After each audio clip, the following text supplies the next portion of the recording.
guys, let's kick it off. We're going to kick it off the first grade one of the year at Saratoga, I should say.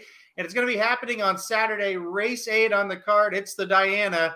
Like I said, it is a grade one, $500,000 purse here, going a mile and an eighth. Field of 6 for Chad Browns. No surprise there if you've been following the NYRA circuit. That's kind of how that works. All right, Magic, I think it's a tricky race. Very curious to hear your thoughts on it. I mean, well, first off, you look at this and you see 4 Chad Browns, and it's crazy. But then the NYRA had the stat. He's had at least 2 horses in this race every year since 2013. This is the 10th straight year Chad Brown has put at least 2 horses in this race. To even have 2 quality horses, let alone 1, to go into the Diana. This guy has won in this race 6 times. He won it. It was Lady Eli's Sister Charlie twice, and then Rushing Fall finally got the job done. So, yes, you look at this and you should look for the Chad Browns, but it's tricky because you go with technical analysis and she's got a career best buyer last time out. That was 2nd off the layoff. Now she's 3rd off the layoff at age 4. Jose Ortiz seems to fit her perfectly. That buyer matches Bleecker Street's that Bleecker Street got for winning a grade 1. So you've got that to match. I kind of wonder, though, buyers versus time form, Aaron, what is technical analysis' time form for winning the Kalleward? Because I feel like that 96 buyer is a little too high. She got a 121 for time form for winning the Kalleward. Wow. And if you compare that to Bleecker Street, who won the New York Stakes, she got a 119. So they rated that race pretty darn high on time form as well. So then I'm wrong. It wasn't an overinflated number. If the 2 of them, that's usually, I think, if something's overrated, I think, what does time form say? So, you've got that going. But then there's the issue about the pace. The biggest X factor for me in all of this, Aaron, is not a Chad Brown. It's the 5, Delica. What is Ricardo going to do on that filly? Does he press her to try and ensure the honest pace, like she's done in the past? I think this sets up for the horses that I like. But if she doesn't, and it's left to be the 1 and the 6, who I think is kind of cheap speed here, I don't really know. I feel like the 6 is in this race, Aaron, in case the 5 decides to try and do suicide to protect the 1. But other than that, to me, it's what is the 5 going to do? And from there, you kind of have to handicap from that point. I kind of feel like they're going to go a little bit faster than what you would think for a 6-horse turf race going 2 turns. I do think, honestly, the fastest horse in the race, I think, is the 6. But she's had some trouble finishing against the fillies. So I don't know how she's going to finish in this race. I'm not sure about the mile and an eighth for this horse as well. They've kept this horse at a mile. Now we're going a mile and an eighth. So I was off the 6 as far as playing her to win. But I think she's got a shot in this spot. Well, yeah, it's a big question too. Is if Chad Brown, we're doing this on Thursday. If Saturday morning we find out Chad Brown scratched the 1 or the 6, and if he scratches 1, I think he scratches. If he scratches one of those horses, I think the 6 scratches and the 1 technical analysis stays in. But based off of what the information we have now, we have to say this is going to be an honest pace, despite the 2 of the 3 being Chad Brown horses. My top pick is Rougier, the 4 horse. Aaron, I refuse to believe that she will not win a grade 1 in North America. This horse already got that grade 3 win. Loved her in the grade 1 New York last out, and she kind of didn't have a good time. But whatever the issue was, now we're catching her at a price. She's 3-5 in that race and 3-5 in the race before. She's 3-1 here. This is the time to play Rougier. Nothing else is really changing in terms of a panic. We're not dropping class. We're staying in a grade 1 when the barn and the owner have multiple horses in here. I'm going to ride with Rougier. Pratt's staying with her. But that said, Bleecker Street demands all the respect in the world, too. So, for me, I kind of went back with the price on this. I really think it is a 2-horse race between the 3 and the 4. And I'm with you. I'm going to stick with Rougier one more time. This is it, though. I got to tell you that right now. Bleecker Street just flies by again. If you remember, you referenced it, the New York, and I kind of brought it up as well. Bleecker Street was 5-2 in that spot, and Rougier was 3-5. And like you said, Rougier just literally spun her wheels the whole time. It was just, you said it. She was not having a good time out there. You were right.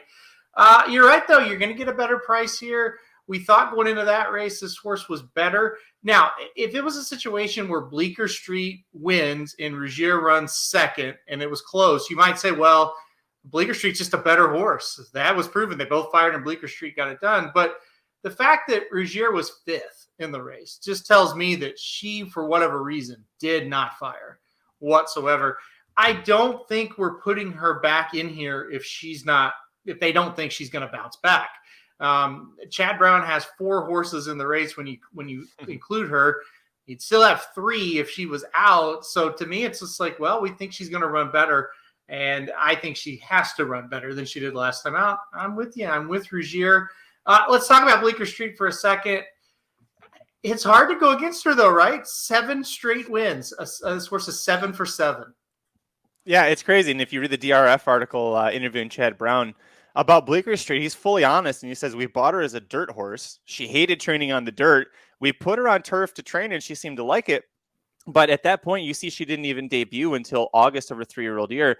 Chad Brown's got a million great 3-year-old and older turf fillies to worry about. This one, he said, I just kind of brought her along slowly just to see what we had with her. He didn't think he had a grade 1 horse until she got to Tampa as a 4-year-old, and he went, oh shit, okay, now we got a potential horse here. And then she wins the Modesty with Flavien Prat aboard, and then steps up to the New York. The price is what's going to keep me from playing her here. I think, you saw Rougier last time out was bet way down to 3 to 5, but Bleecker Street she literally has done nothing wrong. It's hard to make a case against her here other than price. Yeah, no, I totally agree with you there. Shortest price on the board, no doubt, and has earned it, and I think will be 6 to 5. I really don't see her floating up much from that one. Rodney says he likes the 3, meaning Bleecker Street, with Rougier underneath. So kind of on the same thing. Now, Nick Feldman talks about the 6 in Italian being the speed of the speed, and I kind of agree with that comment. I think the horse gets out in front. My problem is the horse has been out in front a couple times and has failed to get the job done. But listen, Regal Glory, pretty good horse. Speak of the Devil, I mean, that day was a really, really good horse. So, I mean, is this a class drop or is this another one where it's just like, yeah, okay, it's a grade 1. Maybe you're not having the big time like Regal Glory type horses, but you got an undefeated Chad and Rougier. So is it really? I mean, I don't know if she gets class relief here.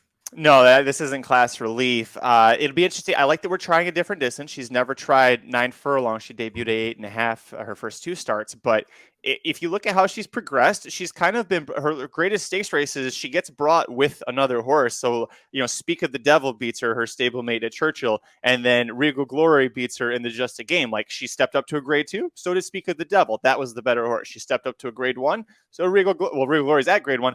Definitely a better horse, right? So she's moving up here, but so are 3 other Chad Browns, and how many of them are better horses overall than her?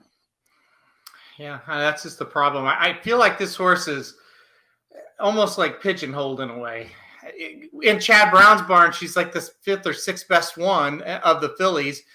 In any other barn, she'd be the top horse in the barn, And so she's just kind of in that spot where it's just tough. But she's earned her way here. I mean, she always runs very well in 6 starts, has never missed the board, and has won 3 out of those 6. But I don't know. It's going to be another heavy-hitting field here for her, so we'll kind of see what happens. All right, though, but on top, we are going with the 4. We talked about 5 horses in a 6-horse field. You don't want to talk about the Charlie Appleby horse? Well, go ahead. You're going to do that. Are you upset with him that much after last week? He gets second in both the grade 1 races when I had a lot of money on those horses. I'm really not upset with him because watching those races back, I think the only decision that he made that may have been wrong was the jockey, because he got some horseshit rides, I thought, in both those races. Let's talk about a recent trend with Frankie Dettori, right? Now it wasn't good. Now you see Jamie Spencer shows back up this weekend. Listen, Appleby had those 2 horses in the Belmont Oaks, the Belmont Derby, got second in both of them. I think it was the Belmont Derby horse that he had was I thought was clearly the best horse in that racing class. At Causeway just had that unbelievable gate to wire trip. So he now drops to 12 for 27 in North American grade 1 races. That's only 44.4%. So I understand if you want to get off of Charlie Appleby now, but one thing I liked about her, Aaron, I watched that Maid-On race that she won, the only race she's had so far as a 4-year-old. It's back in February, but I watched her running style, and I think it's going to suit her well here because she likes to sit close, but she's not a need the lead type. I mean, when you're an international horse coming to America and you're a need the lead type, you're kind of screwed because we're faster than you. We might not be better than you, but we're at least faster than you, and we're going to beat you at your own game. She doesn't need that kind of a trip. I think, especially if the 5 helps press, I think she can sit in 4th. She'll have Rougier and Bleecker Street behind her. And I think if Jamie Spencer gets that trip where he is 4th and the 2 big Browns are behind him, keeping an eye on where they're at, he can get first jump on them. And I think she's got that ability to keep out kicking them in the stretch. That race at Maidan in February, every inch of that stretch she had to keep fighting because she was forwardly placed early and horses were running at her, and she just kept grinding and grinding. And because she got that jump on the horses behind her, she got the win. So I'm trying to outline this perfect trip for her, but at 8-1, second longest price, it's Charlie Appleby in a grade 1 race, guys, in America. Like, you gotta at least look at this horse. I think this horse will probably end up making my ticket for the pick 5 because I think I'm just going to go pretty deep in here. I respect a lot of them. Yeah, I mean, it's definitely, I think 8-1 is definitely an overreaction. And listen, if you like Rogier, 4 races back, they were basically finished at a blanket finish, and Rogier nosed her out, so to speak. So I get it. I think this horse makes sense. I can't believe I was almost just going to throw her completely out there. I mean, Appleby even brought, like we talked last time with the Belmont Derby, Belmont Oaks, about how Appleby and Aidan O'Brien know what horses are going to be best suited for America. He already brought her over. He thought this is a horse that's going to be best suited for America. She didn't win, and he brings her back anyway. And that race at Saratoga and the Saratoga Oaks was the better of the two. So, we're coming back to Saratoga as well. I just didn't want you to pass her over because I'm using her in my pick 4 ticket or pick 5 tickets. So, if she ends up winning, I don't want you getting called out for missing her. Well, I think that my biggest kind of issue with the horse is she didn't run particularly well in either of those starts in the United States you kind of mentioned. But she runs better overseas than she does over here. I mean, you kind of look at her races leading up to last year when she came over here, should have won, or at least should have, I mean, she hit the board in the Saratoga. She was 4th at the race at Belmont. And Honlima was gate to wire.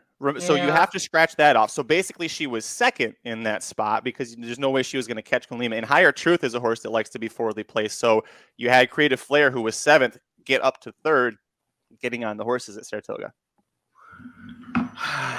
This will be a game time decision for me, whether I play this horse. It's probably going to depend on what I think of all the other races in the sequence. So, Curtis says this is a 6-horse race, 4 Chad Brown horses. What is this, Belmont? I mean, Saratoga has been getting some smaller turf or smaller stakes entries for the last couple of years now. So, but listen, betting wise, this is a headache for us. We're sitting here trying to parse what these 4 Chad Brown horses are going to do. Hell of a race to watch as a fan, right? How could you not be excited for this kicking off the late pick 4 Saturday? Yeah, for sure. It's a handicapping puzzle, and I think a lot of people, they see a 5-horse or a 6-horse field in the stakes, and they're like, well, what a joke. And it's like, but you dive into this is could go a lot of different ways. I don't think the 5 can win, but I think literally the other 5 minus the 5-horse could win here.